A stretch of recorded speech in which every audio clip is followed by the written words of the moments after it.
न दण्डिकं सुपण्डितं जगण्डगण्डकुण्डकं न गण्डकं न तुण्डिलं दुदण्डकुण्डिताशयं प्रणाममादितीर्थमादिनाथमादिशङ्करं शङ्करं शङ्करं नमो हरिहन्ताणं नमो सिद्धाणं नमो वारियाणं नमो वैजयाणं नमो लोहे सर्वसारणं।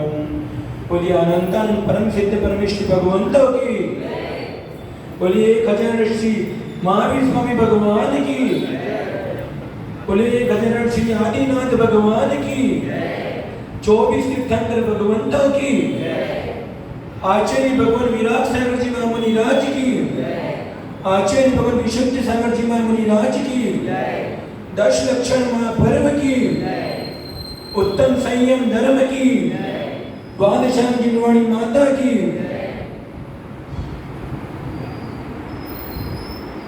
भव्य बंधु, यह वागीश्वरी मां जगत के जीवों को संसार के दुखों से निकालकर उत्तम सुख में धरती है। यह गणधरों द्वारा गुती हुई जिनेन्द्र देशना पीयू देशना मंगलकारी है। जय वीतराग श्रवण संस्कृति। भव्य बंधु, यो अनादि से चला आ रहा 10 लक्षण पर्व, क्योंकि हम अनादि से मना रहे हैं। कहीं कभी भी ब्रेक नहीं लगा कि हमने इस वर्ष 10 लक्षण पर्व नहीं मनाया। इसी श्रृंखला में हम अनादि से 10 लक्षण पर्व तो मना रहे हैं, लेकिन 10 लक्षण में से अगर एक लक्षण भी अपने जीवन में उतर जाता तो हम आज यहाँ तक नहीं आते। यहाँ तक नहीं आते। क्यों नहीं आते? अपना या तो अर्यंत हो जाते या सिद्ध हो जाते। अर्यंत होते तो सिद्ध तो अवश्य होते और अपना कल्याण हो जाता। हमने पिछले दिनों में जाना उत्तम क्षमा धर्म, उत्तम मानव धर्म, उत्तम आर्जव धर्म, उत्तम सोच धर्म और उत्तम संयम धर्म, उत्तम सत्य धर्म, क्रोध, मान, माया, लोभ और सत्य धर्म, जो ऐसे वचनों को बोलना जो स्वकर्म के हित के लिए हो और हमें असत्य से दूर रहना, वो आज है उत्तम संयम। संयम किस व्यक्ति के जीवन में घटित नहीं होता है? किस व्यक्ति के जीवन में घटित नहीं होता है? हर व्यक्ति के जीवन में संयम घटित होता है। अगर संयम घटित नहीं हो पाता तो आज आप भले पंचम काल में, लेकिन मनुष्य पर्याय तक नहीं पहुंच पाते। और मनुष्य पर्याय की तो ठीक बात है, एक दिन भी यानी कि 1 घंटा भी आप जीवित नहीं रख सकते अगर आप संयम के साथ नहीं रहते। तो एक क्षण भी जीवित नहीं रह सकते अगर संयम के साथ नहीं रहते। तो संयम तो हर व्यक्ति के जीवन में घटित होता है, लेकिन कौन सा संयम?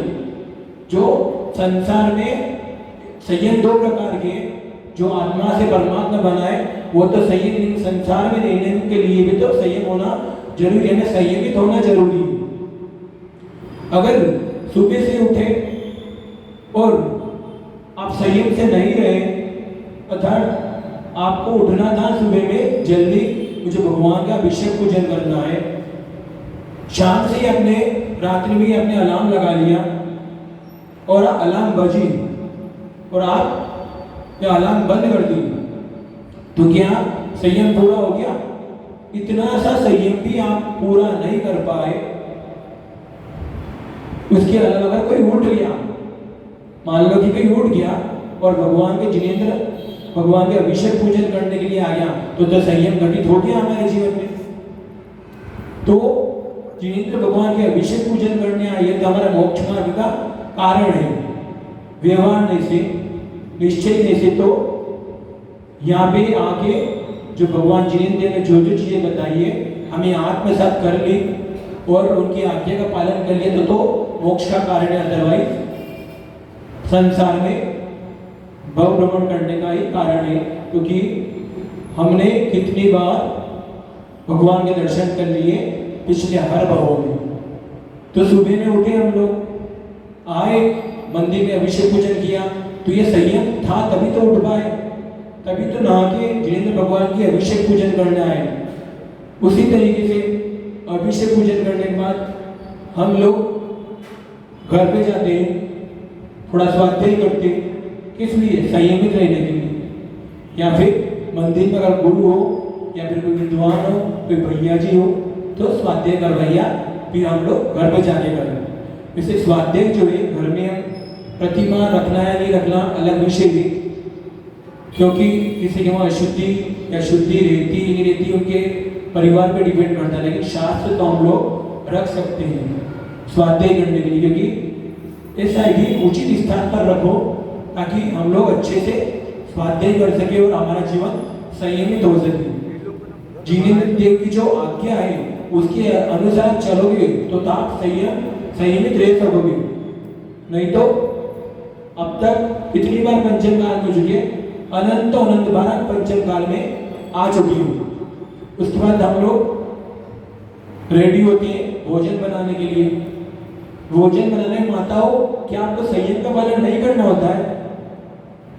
अगर आप संयम का पालन नहीं करोगे तो आप खाना बना पाओगे? बिल्कुल भी नहीं बना पाओगे आप। अगर आप गैस ही चालू कर रहे हो तो उसमें आपने संयम नहीं बरता तो पूरी दुनिया, पूरा घर आपका जल जाएगा। आप आटा लगा रहे हो, उसमें संयम नहीं बरता तो क्या आपका आटा बन के तैयार होगा? रोटी भी नहीं बनेगी, ना सब्जी बनेगी। उसके बाद भोजन ग्रहण करने में उसमें भी संयमित रहना जरूरी है। अगर उसमें संयम नहीं बरता तो हम लोग क्या हालत होगी? वही होगी जो कल की कहानी में हुई थी। कौन सी कहानी में? कृष्ण, नारायण कृष्ण की जिस तरीके से उन्होंने क्या खाई थी, तुम भी इस तरह भोजन भी विष बन जाएगा अगर संयम नहीं बढ़ता तो। नमक की जगह आपने मतलब जैसे कि गोली दवाई थी उसका पाउडर रखा था और वो डाल दिया, संयम नहीं बढ़ता तो आपका जीवन समान। अगर बूढ़े की जगह नमक ही नमक डाल दिया तो नमक से भी तो आत्मघात हो सकता है ना हमारा। तो या फिर आवश्यकता से ज्यादा भोजन कर लिया तो भी तो हमारा संयम नष्ट हो रहा है, क्योंकि जितना ज्यादा खाओगे, ऐसा बोलते हैं कि जीने के लिए खाओ, खाने के लिए मत जियो। इस युक्ति में भी संयम है। जीने के लिए खाओगे तो आपका संयम बना रहेगा, नहीं तो जैसा चल रहा है वैसा चल रहा है। खाने के लिए जियोगे तो असंयम हो जाएगा और जीने के लिए खाओगे तो संयम रहेगा। हम संयम और संयम की चर्चा करेंगे।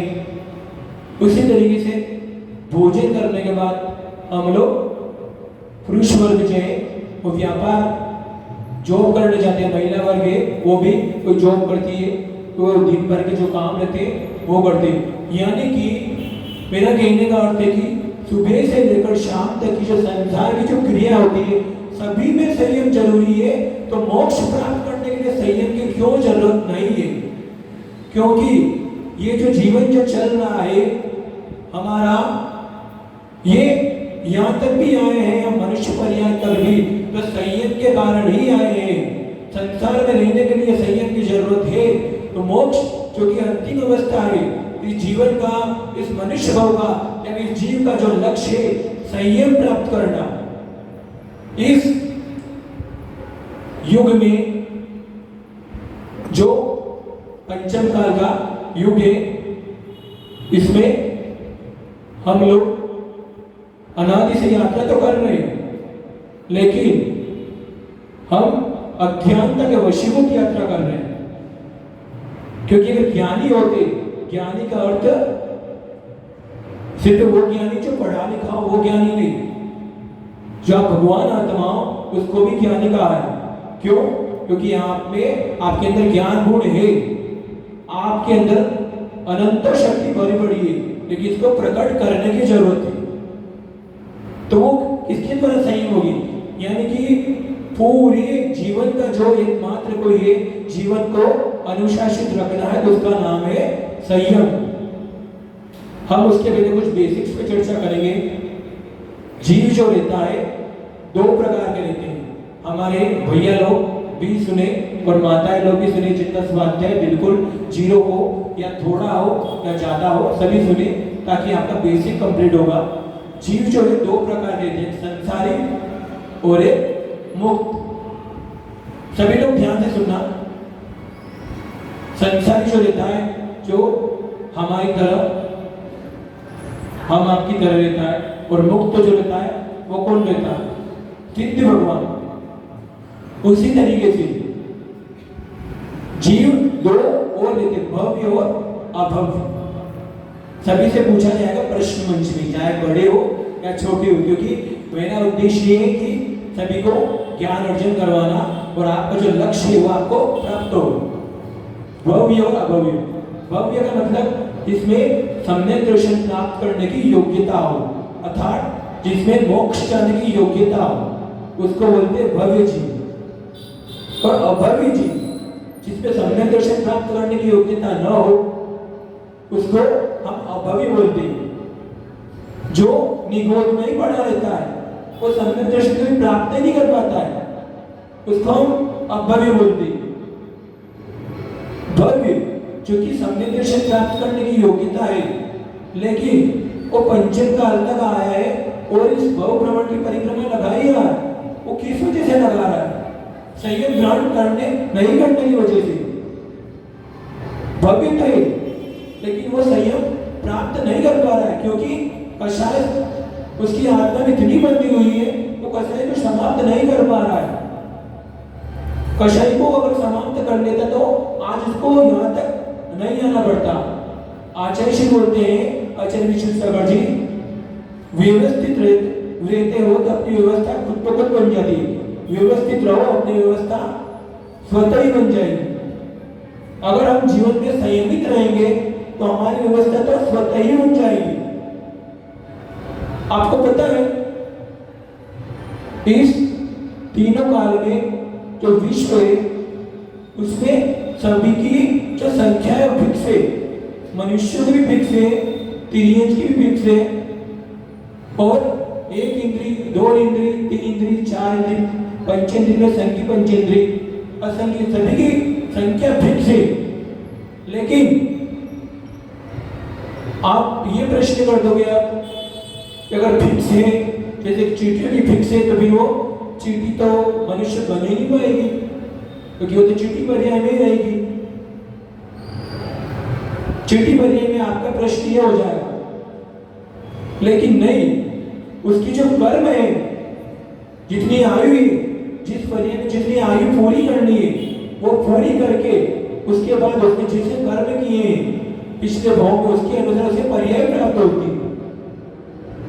अब हम जीव के बारे में तो जान लिया कि जीव संसारी रहते हैं, एक मुक्त रहता है, और भव्य और अभव्य।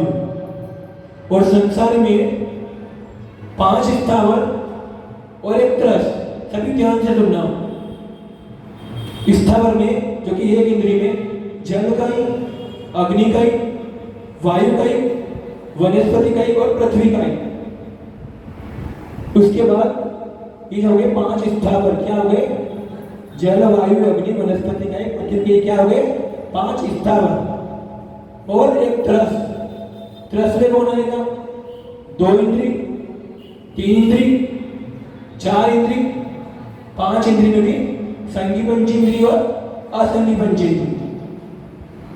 हमने जो स्थावर है, स्थावर में एक इंद्री के अंदर जल का, जो कि जल रहता है, जल में जो जीव रहते हैं, जल ही जिसका शरीर होता है, उसी जल का ही जीव कहते हैं। वायु का, जिसका वायु ही जिसका शरीर रहता है, उसी वायु को पृथ्वी का ही जिसका जैसे कि रेत हो गई, सीमेंट हो गई, ये सब पृथ्वी का ही के। वनस्पति का एक में क्या आता है, पेड़ हो गए, ये सब पृथ्वी का एक में। अग्नि भी जो है वो आपकी जीव है, जो कि एक इंद्रिय। दो इंद्रिय में किसको लेंगे, किसको लेंगे कोई बताएगा? दो इंद्रिय में कोई किसको लेते हैं? लट, केचुआ,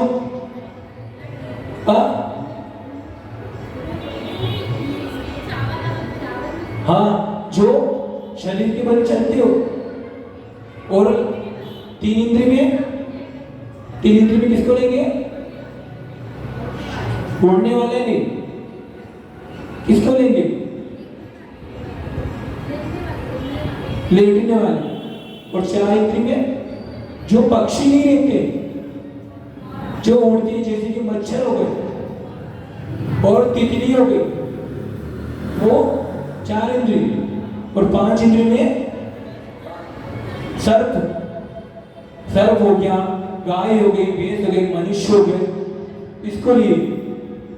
अब ये सोचो, ये जो एक इंद्रिय से लेकर पांच इंद्रिय तक की जो हमारी पर्याय है, यो बदलती रहती है। क्यों? क्योंकि एक इंद्रिय में जिसकी आयु जितनी पूरी करनी थी वो कर चुके, उसमें सोचने समझने की शक्ति नहीं थी, बिल्कुल भी। सोचने समझने की शक्ति कब आती है? पंचेंद्रिय में। तो सोचने समझने की शक्ति नहीं होने के कारण उसको इतनी पर्याय धारण करनी पड़ी। क्यों? जिस भाव में उसे मनुष्य पर्याय मिली थी, उस भाव में उसने उतने खोटे कर्म किए, वापस उसको निगोद के जाना पड़ा। फिर निगोद से निकलकर एक इंद्रिय, दो इंद्रिय, तीन इंद्रिय, चार इंद्रिय और पंचेंद्रिय तक उसे आना पड़ा। तो कुल मिलाकर आज का टॉपिक है उत्तम संयम धर्म, अर्थात हमें हमारे जीवन में संयम को ही अंगीकार करना है। भले आप संसार में रहो या फिर पारलौकिक जीवन में जाओ, मेन उद्देश्य तो हो कि हमारा मोक्ष हो, हम संयम को धारण करें और हमारा मोक्ष हो, वो तो लक्ष्य है। लेकिन आपके संसार में रहने के लिए भी संयमित रहना बहुत जरूरी है। समय सार में आचार्य कुंद ने लिखा है कि हे भगवान, हम मोक्ष मार्ग के साथ रहते हैं और मोक्ष मार्ग की चर्या भी देखते हैं। वो क्या कर रहे हैं, सुबह से लेकर शाम तक हम देखते हैं, हमें नॉलेज भी है, लेकिन हमारे संयम लेने के भाव क्यों नहीं होते? भगवान, हमारे संयम लेने के भाव क्यों नहीं होते? क्या आपने सोचा कभी कि हमारे संयम लेने के भाव क्यों नहीं होते? आंखों में आंसू आ जाने चाहिए कि हमारा जो लक्ष्य है वो संयम है, मोक्ष है। संयम को धारण करते हुए हमें मोक्ष को प्राप्त करना है। ये भाव तो हमने कितनी बार धारण कर चुके। आप नरक में भी जाओगे, मान लो किसी की नरक आयु तक बंद हो गया है, वहां पे अवधि ज्ञानी रहते हैं, देव आते हैं और बताते हैं और उनको प्रताड़ित करते हैं, जो नारकी जो रहते हैं, कि हे दुष्ट, तूने कैसे कैसे खोटे कर्म उसको प्रताड़ित करते, तेरे को नरक में आना पड़ा। तो वो वादा करता है, नरक में वादा करता है कि मैं जब भी मनुष्य बनूंगा तब संयम धारण करूंगा और मैं मोक्ष में जाऊंगा। लेकिन भैया क्या हो गया, जब संयम धारण नहीं कर पा रहे हो, क्या आप नरक में जाना चाहते हो? क्या आप फिर तिर्यंज बनना चाहते हो? क्या एक इंद्रिय बनना चाहते हो? या निगोद बनना चाहते हो? या तीन इंद्रिय, चार इंद्रिय पर्याय यही सब करना है क्या? नरक में तो आपको जो प्रताड़ित किया जा रहा था, तब आप कितने रोए थे? आप जैसे ही नरक में कोई प्रवेश करता है, उसको जैसे ही नरक आयु का बंद होता है और नरक में जब उसका जन्म होता, ऊपर से इसे फेंका जाता है उसे, कि उसका शरीर शत विक्षत हो जाता है और थोड़ी देर में फिर वो शरीर जुड़ जाता है। उसे कैसे उसको उबलते हुए तेल में उसको शरीर को तला जाता है, फ्राई किया जाता है उसको। तो भैया आपने वादा किया था वहां पे कि मैं जैसे मुझे मनुष्य पर्याय मिलेगी, मैं संयम को धारण करूंगा और मोक्ष को प्राप्त करूंगा। लेकिन क्या हो गया ऐसे कौन से खोटे कर्म में? आंखें बंद करके एक बार सोचो, मैंने ऐसे कौन से खोटे कर्म किए जो आज भी मुझे मनुष्य भाव मिला, उत्तम कुल मिला, उत्तम जाति मिली, उसके बाद में संयम भाव करने के भाव क्यों नहीं आ रहे? संयम ग्रहण करने के भाव क्यों नहीं आ रहे? आंखों में आंसू आ जाने चाहिए आपकी। मैंने कौन से कोटर कर्म किए जो जिनेंद्र भगवान के दर्शन करने की इच्छा नहीं हो रही, मुझे अभिषेक करने की इच्छा नहीं हो रही है, मुझे पूजा करने की इच्छा नहीं हो रही है? क्यों? हम मुझे पार्टी में जाने की इच्छा तो होती है, सुबह में उठकर चाय पीने की इच्छा होती है, मंदिर में आने की इच्छा नहीं होती। भैया क्यों नहीं हो रही आपकी इच्छा? कभी तो सोचा आपने, कभी सामयिक कभी होता यही टॉपिक लो, ऐसे कौन से कर्म है जो मुझे संयम मार्ग पे बढ़ने से रोक रहे हैं? कौन से कर्म किए? या तो हो सकता है कि पिछले भाव में जो मनुष्य परी प्राप्त की हो, जो मंदिर जा रहे हो, जो पूजा कर रहे हो, उसकी आपने निंदा की हो, उसकी चुगली करी हो, उसको प्रताड़ित किया हो। कोई भी मंदिर जाए, आपके परिवार में कोई भी संयमी जीव हो, कोई आगे बढ़ना चाहता हो, उसको मत रोकना। ये बात याद, उसको मत रोकना, क्योंकि आप तो आपकी नाव तो डूब रही है, लेकिन दूसरे की नाव अगर पानी से निकल रही है तो इसको निकलने दो। मत रोको मोह के कारण, मत रोको राग के कारण। आपका जो मोह है ये अनंत जो पर्याय है उसका मूल कारण है मोह और राग। अगर आपके घर में से आपका बेटा निकल रहा है संयम लेने के लिए, तो उसको क्यों रोक रहे? माता पिता हो इसलिए? अरे भैया, अनंतों बार ये शरीर माता पिता बन चुका है। कितनी माता हो चुकी है, कितने पिता हो चुके हैं, और यही शरीर जितने संसार के जितने भी रिश्ते नाते हैं वो कितनी बार हो चुके भैया, कितनी बार हो चुके। ये जीव अनादि से बस इन रिश्ते मोह और राग के कारण आगे नहीं बढ़ पा रहा है कि मेरा बेटा मुझे लास्ट समय में अंतिम मेरे बुढ़ापे का सहारा बनेगा। भैया अपने बुढ़ापा कितनी बार धारण कर चुके हो? बुढ़ापा एक बार, दो बार, तीन बार, ये अनंतों बार। हम तो मुनि भी बन चुके अनंतों बार, लेकिन फिर भी मोक्ष प्राप्त नहीं हुए कि जिनेंद्र भगवान की आज्ञा के अनुसार आपने वो क्रिया नहीं करी। अगर आपका बेटा निकल रहा है तो निकलने दो उसे। आप तो इस माया जल फंस चुके हो, शादी कर ली, आपका जीवन बचा लिया, क्या कर लिया आपने? क्या आप सुखी हो? सुखी कौन है इस जीवन में? कौन सुखी है? जिसके पास गाड़ी हो, बंगला हो, या फिर कोई राजा हो, या प्रधानमंत्री हो, या फिर तिर्यंज, या देववती का देव, या नारकी। कौन सुखी है जीवन में? कोई भी सुखी नहीं।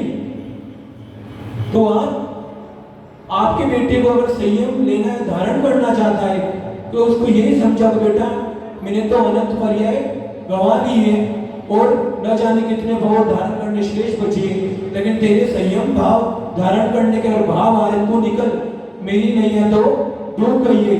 लेकिन तू तेरा लक्ष्य है, क्योंकि वैराग्य हर किसी को नहीं आता। अनंत भाव का पुण्य चाहिए, तब जाके वैराग्य आता है। वैराग्य तो जीवन के किसी भी पल में उमड़ सकता है, लेकिन जो पुण्य आत्मा रहेगा उसी का वैराग्य उमड़ेगा, वही संयम को धारण करेगा। जो आप बोलते हो कि ये मेरा बेटा है, मेरे बुढ़ापे का सहारा बनेगा, मैं इसकी माँ हूं, मैं इसका पिता हूं, और ये नहीं रहेगा, मेरा जीवन कैसे चलेगा? मैं मर जाऊंगा इसके बिना, मैं पागल हो जाऊंगा, मैं मृत्यु को प्राप्त कर लूंगा। भैया, जो इस भाव में हमारी जो माँ है, हमारा बेटा है, वो अगले भाव में जाके हमारी जो माँ है वो बेटी बन जाती है, कोई हमारी पत्नी बन जाती है। जिस पत्नी के साथ हमने संबंध बनाए, वही पत्नी जो शुरू से लेकर शादी हुई तब से लेकर मृत्यु तक जो भी हमारे पिछले क्रियाएं होती है, खाना बना के दिया, उसको प्रताड़ित किया, उसको अच्छे में रखा, फिर अगर वो अगले जन्म में जाके हमारी बेटी बनती है या माँ बनती है और कोई आपको अवधि ज्ञानी मुनि मिल जाए, वो आपको बताए कि ये आपकी पिछले वो पत्नी थी, उस समय सोचो कितना पछतावा होगा आपको कि यही जीव था जो पिछले परिया मेरी पत्नी थी और ये जीव मेरी माँ बन के आ गया, ये जीव मेरी माँ बन के आ गया। अगर मेरा उस परिया में मैं संयम को धारण कर लेता तो मेरे से पाप नहीं होता, मैं पाप नहीं करता। जो एक जन्म में माँ है वो बेटी बनती है, वही पत्नी बनती है, पत्नी वो माँ बन जाती है। इस जीवन की क्या सच्चाई है, संसार की सच्चाई क्या है, कभी सोचा आपने? ज्योति माँ थी मेरी वो ही पत्नी बनी, जो ही पत्नी थी मेरी वो ही भगिनी बनी। भैया अनंत तो अनंत भव हो गए, हम यही सब करते करते जीवन में राग द्वेष को करते हुए, मोह को देखते हुए, हम अगर वो संयम को धारण करना चाहिए, आपसे यही प्रार्थना है, उसको निकलने दो। अगर सच्चे माँ बाप होंगे, सच्चे रिश्तेदार होंगे, तो उसको इस दावानल संसार की दावानल आग में नहीं डुबोगे आप। एक बार क्या हुआ कि मम्मी पापा और दो पुत्र थे, दोनों पुत्र मंदिर से भगवान की पूजा अर्चना करने गए और घर में मम्मी पापा थे। उसी बीच सिलेंडर, जो माँ जो थी वो खाना बना रही थी, सिलेंडर नष्ट हो जाता है, पूरा शरीर झुलस जाता है और पूरा घर भी झुलस जाता है। उसी बीच उसके बेटे आते हैं दोनों, तो वहां पे वो बेटे ने कहा है मेरा घर जल गया, मेरे मम्मी पापा जल रहे हैं। तो वो उस समय आने नहीं देते कि आप भी चल जाओगे, हम तो राख हो ही रहे, लेकिन आप आओगे तो आप भी मर जाओगे, आपका भी जीवन का अंत हो जाएगा, आपका जीवन अंत हो जाएगा। उसी प्रकार से अब संसार के दावानल आग में वहां तो आपने झूठा मोह नहीं दिखाया, लेकिन इस दावानल आग में आप तो जल चुके हो, संसार के राग द्वेष और मोह में फंस चुके हो, आपके संयम धारण करने के भाव नहीं हो रहे। लेकिन जो निकल रहा है, उससे तो मत रखो, इस दावानल आग में आप क्यों फंसा रहे उसको, इस झूठे मोह में क्यों रोक रहे उसको निकलने दो। सच्चे माँ बाप होंगे तो वो संयम को ग्रहण करने देंगे कि हम तो दुखी है, हमारी पर्याय तो अनंत भाव से चली हुई आ रही है और हो सकता है कि आने वाले भाव में सही हो जाए, लेकिन हमारा बेटा जो उपस्थित है वो बोल रहा है मुझे संयम धारण करना है, उसे नहीं लेने दो। सच्चे माता पिता एक भाव की टेंशन नहीं करते, अगले हर भाव की टेंशन करते कि मेरा बेटा मुक्त हो जाए। अच्छे सच्चे माता पिता क्या चाहते हैं संसार में, मेरा बेटा अच्छे से पढ़े लिखे, अच्छी शादी हो जाए, उसका जीवन अच्छा चले। ये तो एक भाव की टेंशन है, एक भाव का आपने देख लिया, लेकिन अगले हर भाव की जो टेंशन करता है वो होते हैं सच्चे माता पिता, वो होते हैं सच्चे माता पिता जो चाहते कि मेरा बेटा संसार की दावानल आग में नहीं डूबे, नहीं मरे हो, वो मुक्त हो जाए, वो सिद्ध बन जाए, वो मोक्ष बन जाए, मोक्ष में जाकर उसकी भवभ्रमण की यात्रा बंद हो जाए। तो इसीलिए हम चारों गति की यात्रा तो करते हैं, भ्रमण भी करते, मनुष्य पर्याय भी मिलती है, तिर्यंश भी मिलती है, देव पर्याय भी मिलती है, नरक पर्याय भी मिलती है हमें, लेकिन यहाँ तक आए है उसका नाम है असंयमित जीवन जीना, जिसके वशीभूत होकर हम आज तक यही यात्रा करने। तो बस मेरा यही उद्देश्य है कि आप संयम को ग्रहण करो और आप मोक्ष मार्ग की यात्रा पे लगो। कैसे लगोगे मोक्ष मार्ग की यात्रा पे? मंदिर आना शुरू करो, दिगंबर गुरु के उपदेश सुनो, जिनेन्द्र भगवान की जो आज्ञा है उसके अनुसार चलो, 7 तत्वों को जानो, 7 तत्व संबंधी जो भूल होती है उसको समझो, ताकि आपको सम्यक दर्शन प्राप्त होगा। आप भव्य हो, इसमें कोई शंका नहीं है, क्योंकि आप भव्य नहीं होते तो जिनेंद्र भगवान के दर्शन भी नहीं कर पाते। ऐसा बोला जाता है कि एक बार मंदिर जो कोई ताई नरक पशुपति नहीं हुई। सम्य शिखर जी में एक बार वो यात्रा कर लेता है, अगर एक बार तो उसको गलत दुर्गति का बंध नहीं होता, वो भव्य जीवन कहलाता है, ऐसा शास्त्रों में आता है। एक बार कोई शिखर जी की यात्रा कर लेता है सच्ची श्रद्धा से, तो उसको नरक और पशुपति का बंध नहीं होता है। अगर हमारी गलत आयु का बंध हो गया है तो हमारे जीवन में व्रत लेने के परिणाम ही नहीं होंगे, मंदिर जाने के भाव ही नहीं होंगे। आप लोगों को उससे भी प्रताड़ित नहीं करना है जिसके मंदिर जाने के भाव नहीं हो रहे, क्योंकि उसकी गलत आयु का बंद हो गया। आप तो मत आपको उपदेश दो, बताओ कि मंदिर जाने नहीं जा पा रहा है, तो इतना प्रताड़ित मत करो कि आप अपनी आत्मा में जो कर्म बंदी उसको और बढ़ा लो। ठीक है, उसको उपदेश तो थोड़ा समझाओ, लेकिन इतना भी मत करो कि आपकी जो कर्म है वो बढ़ते ही जाए। तो हमने पर्याय तो धारण करी, लेकिन हमने बस जिनेंद्र प्रभु की आज्ञा के अनुसार नहीं चले। मनुष्य भाव भी मिला, उत्तम कुल मिला, जाति मिली, सद्गुरु का समागम भी मिला। तो हमें संयम के लिए कि संयम के भाव आए, इसके लिए हमें मंदिर जाना है, भगवान के अभिषेक पूजन करना है, स्वाध्याय करना है, निर्गत गृह की आचर्या करवानी है, तो आपके संयम के भाव आएंगे। क्योंकि आप भव्य हो, भव्य तो नहीं हो, इसमें कोई शंका नहीं। तो जिनेंद्र प्रभु के मंदिर में भी वो व्यक्ति नहीं आ सकता, वो दर्शन ही नहीं कर सकते, इसके भाव ही नहीं बन सकते। आप ऐसी परीक्षा करो खुद की कि मुझे व्रत लेने के परिणाम हो रहे हैं या नहीं, मुझे एकाशन करने के भाव आ रहे हैं या नहीं। अगर नहीं आए तो समझ लो कि गलत आयु का बंद हो गया है।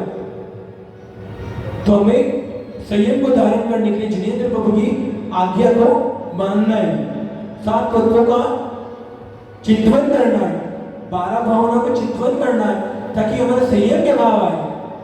जीव एक जो नाव थी, किसी को पता होगा 7 तत्वों के बारे में, आपको थोड़ा बताना चाहूंगा, क्योंकि ऐसे प्रश्न भी उठते हैं कि मुझे जीव अजीव का अर्थ नहीं पता है, या फिर आश्रव का अर्थ नहीं पता है, मुझे बंध संवरण रेशना मोक्ष इनके बारे में कुछ नहीं पता है। जीव जो होता है जिसमें जानने देखने की शक्ति होती है, अजीव जिसमें जानने देखने की शक्ति नहीं होती, जो निर्जीव जिसमें जान नहीं होती वो अजीव, जिसमें जान होती वो जीव। अब आश्रव जो हमारी जो आत्मा रहती है उसके साथ कर्मों का आना और कर्मों का और आत्मा में एक हो जाना, ये बंध है। और हमारे जिनेंद्र प्रभु की आज्ञा के अनुसार चले और कर्मों का आना बंद हो जाता है, वो क्या रहता है संवर। और जो पुराने जो कर्म थे वो खत्म होना शुरू हो जाते, इसको बोलते हैं निर्जरा, और सारे कर्म खत्म हो जाए इसको बोलेंगे मोक्ष। इसी को हम समझेंगे एक नाव के द्वारा। समुद्र में नाव चल रही है, नाव में एक व्यक्ति बैठा है, यात्री बैठे, वो जीव है, तो नाव है वो अजीव है। उसमें एक छेद हो गया तो उसमें पानी आ गया, ये अर्थात कर्मों का यानी कि आश्रव कर्म। यहाँ मैंने बैनर लगवाया था कल, आश्रव जारी है। ये क्यों लगवाया, आप सभी पढ़ना उसको, जब भी मंदिर में आओ तो उसको एक बार पढ़ना कि आश्रव जारी है। क्योंकि घर में तो बहुत पाप करते, बहुत निंदा करते, बहुत चुगली करते, लेकिन कम से कम मंदिर में आओ तब ऐसा लगे कि यहाँ भी कर्म हमें छोड़ नहीं रही है, यहाँ भी कर्म जारी है। लेकिन एकमात्र ऐसा है, ऐसे जिनेंद्र भगवान है, ऐसा दर्पण है जहाँ हमारे खुद के अंदर, आत्मा के अंदर क्या चल रहा है वो हम जान सकते हैं। यहाँ पे भी हमारा कर्मों का बंद हो रहा है, तब किसी की निंदा न करे, किसी की चुगली न करे, वो देखे तो हमें ऐसा लगे कि नहीं यहाँ भी कर्मों का हमें बंद हो रहा है। वो भी रखा है इधर, तो एक बार उसे पढ़ना है, उसे देखना है कि आश्रम जारी है, यहाँ पे भी कर्मों का बंद हो रहा है।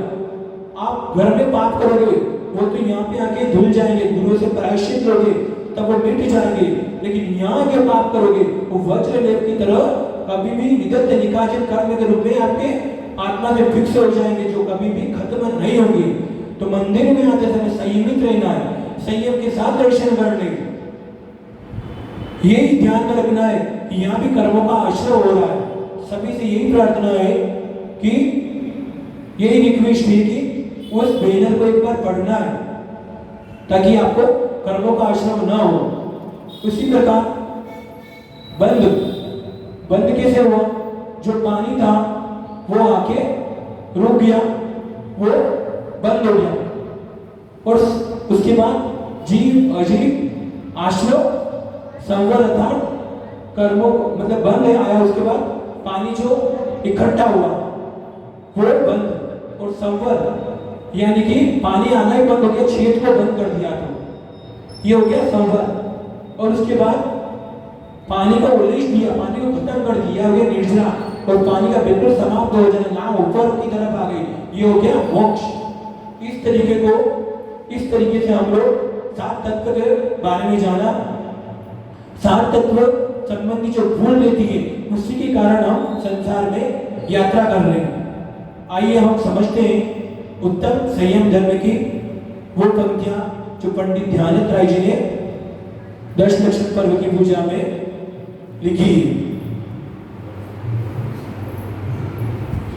काई छहु प्रतिपाल पंचेंद्रिय मन वश करो, संयम रतन संभाल विषय छोर बहु फिरते, उत्तम संयम गहु मन में भव भव के बाजे अगते, सूरग नरक पशुपति में नाई, आलस हरण करन सुख ठाई, ठाई पृथ्वी चल आग मारुत, रुक तस करुणा धरो, सपन सन रसना ग्रान नैना, कान मन सब वश करो, जिस बिना नहीं जिन राज सीजे, तोर लो जग खींचे में, इक खरी मित वस इसर करो नित, आव जम मुख बीच में। पंडित ध्यानंद राय जी ने जो पूजा की पंक्तियां लिखी है उसमें प्रथम पंक्ति में लिखते हैं काय छह प्रतिभा, जिसके बारे में आदि चर्चा तो हो चुकी है। छह प्रतिभा अर्थात जो जीव जो लेते हैं, संयम जो लेता है दो प्रकार का, कौन कौन सा? इंद्रिय संयम और प्राणी संयम। प्राणी संयम जो लेता है वो षटकाय के जीवों की रक्षा करना, उससे हम बोलते हैं प्राणी संयम। और जो जीव अर्थात इंद्रियों को कंट्रोल में रखते हैं, इंद्रियों को नियंत्रित रखते हैं, उसको बोलते हैं प्राणी संयम।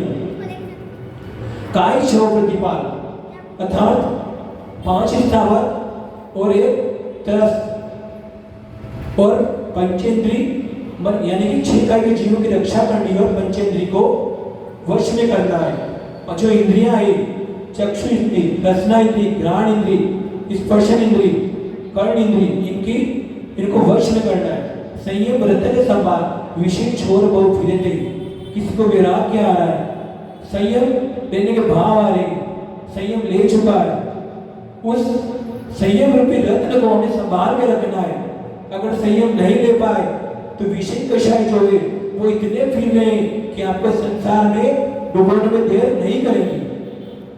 तो इसलिए संयम रूपी रत्न को हमें संभाल के रखना है, क्योंकि विषय चोर जो क्रोध मान माया लोभ ये संसार में डुबोने के कारण है। उत्तम संयम गहु मन मेरे अर्थात हमें उत्तम संयम को ग्रहण करना है। मन अब तो मान जा, तू संयम को ग्रहण कर ले। कब तक नहीं मानेगा? कब तक? तो इसी चतुराई में क्या काम की, जो चारों गतियों में भ्रमण करवाए, क्या काम की इसी चतुराई? भव भव के बाजे अगदे, जो संयम रूपी रत्न है, जब संयम को धारण करोगे, रत्न को संभाल के रखोगे, तो भव उसको पर्याय छूट जाएगी, एक दिन आप मोक्ष प्राप्त हो जाओगे। भव में जो पाप किए हैं वो छूट जाएंगे। सूरग नरक पशु गति में नाई, आलस हरण करन सुगटाई। स्वर्ग में, नरक में और पशु गति में तो संयम लेने के भाव भी होंगे। स्वर्ग में भाव भी होते, लेकिन वो संयम को ग्रहण नहीं कर पाएगा। और नरक और पशु गति में संयम धारण नहीं कर सकता। इसी प्रकार से आलस हरण करन सब ठाई, आलस को त्याग करना है और संयम को धारण करना है। ठाई पृथ्वी जल आग मारो रुक त्रस करुणा धरो, अर्थात जो 5 स्थावर है उनपे भी करुणा करनी है, तो उन जीवों का घात नहीं करना है। पहली प्रतिमा में तो 13 जीवों को बचाना, जीवों की रक्षा करना, यही आता है। तो हमें 13 जीवों की रक्षा करना है और किसी भी 2 इंद्रिय 3 इंद्रिय 4 इंद्रिय पंचेंद्रिय किसी भी जीव की विराधना नहीं करनी उसका दिन, क्योंकि जो विराधना जो शरीर से नहीं होती, मन वचन काया तीनों प्रकार से होती है विराधना उसकी। पुरुष तरह से करुणा दृढ़ो, अर्थात तरस यानी कि 2 इंद्रिय 3 इंद्रिय 4 पंचेंद्रिय सभी पे करुणा धारण करनी है, करुणा करनी है। तब प्रसन्न रसना घ्राण लेना कान मन सब वश करो, अर्थात पंचेंद्रिय को भी हमें वश में रखना है। जो 5 जो इंद्रियां रहती है उसको भी वश में करना है। जिस बिना जिन राज दीजे तू लीलो जगत बीच में, जिन राज थे तीर्थंकर थे वो भी संयम के बिना कुछ नहीं कर पाते हो, वो भी मोक्ष को नहीं जा पाते। जो तीर्थंकर रहता है उनको भी संयम को धारण करना ही पड़ता है। तो आप और हम लोग क्या संयम धारण नहीं करना पड़ेगा क्या? नहीं है जरूरी। संयम तीर्थंकर जैसे व्यक्ति भी संयम धारण करना जरूरी है भव का नाश करने के लिए। एक घड़ी मत विसरो करो नित, आप जब मुख बीच में एक घड़ी भी ऐसी मत बिताओ जो संयम के भाव संयमित ना रहो। एक घड़ी भी मत बिताओ जो संयमित हम लोग नहीं रह सके, ये ऐसा विचार नहीं कर सके। हमेशा में यही सोचना है और यही चिंतन करना है, भगवान ऐसा वो कब दिन आए जो मैं संयम को धारण करूं और मैं मोक्ष को प्राप्त होने सिद्ध बनूं। तो हमें टाइम हो गया, आज 9:30 बज चुकी है।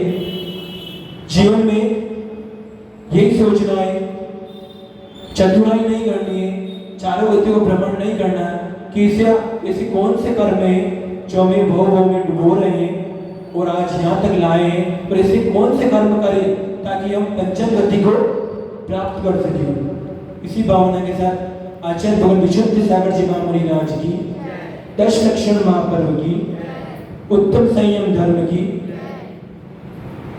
आइए अब प्रश्न मंच प्रारंभ करते हैं।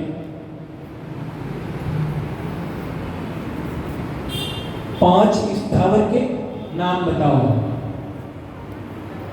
कौन कौन से होते हैं 5 स्थावर? जिन्होंने कल हाथ मतलब